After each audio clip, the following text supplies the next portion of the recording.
kinabuhi kay imong gihatag kay ma'am. Nga for now, nag-edad guys sa 73. So salamat Ginoo nga naa siya sa maing panglawag. Makalihok siya nga dili kinahanglan nga dunay taong moaga niya.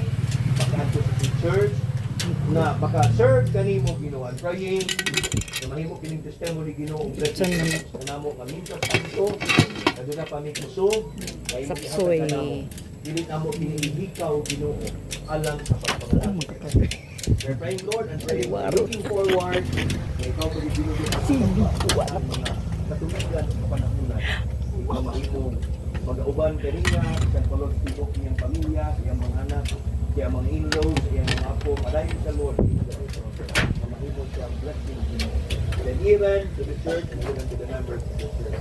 Amahan at hanggang nakapo kami, ikaw mo ng panangin, sa mata ko sa panahon, salamat sa Lord, pero mahapon. Dahil it's a gift na among nakatunan from your word, a good gift and purpose. At pwede Ginoo, ikaw mag-auman kung baga pananahin. Yan pa Ginoong Diyos sa pagkaon na i-prepare, hindi mong salimalay, hindi mo kining panalanginan Ginoong Diyos na makahatang kalikon sa among mga panglawas. Ang among lawas magamit na mo alang sa imong kadungganan o sa imong kaimayaan. Wani kami Lord sa among pagpadayon kay wala kami mahimong kuno na ikaw. Kiningtanan among gitugyan, gipasalamatan, gipangayo. Tungod og pinaagi lamang sa ngalan ni Kristo nga among Ginoo ug manluluwas.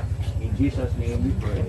Amen. Okay, happy birthday to you. Happy birthday to you. Happy birthday, happy birthday, happy birthday to you. May the Lord God birthday to you. Narang birthday celebrant kayo, guys. Narang birthday celebrant guys, oh. Nara guys, oh, ang birthday celebrant. Hello, happy birthday. Salamat.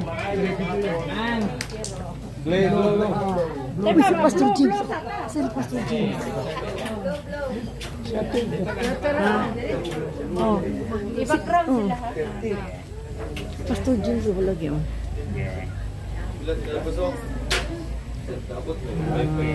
Guys, blow. Palakpak. Yay!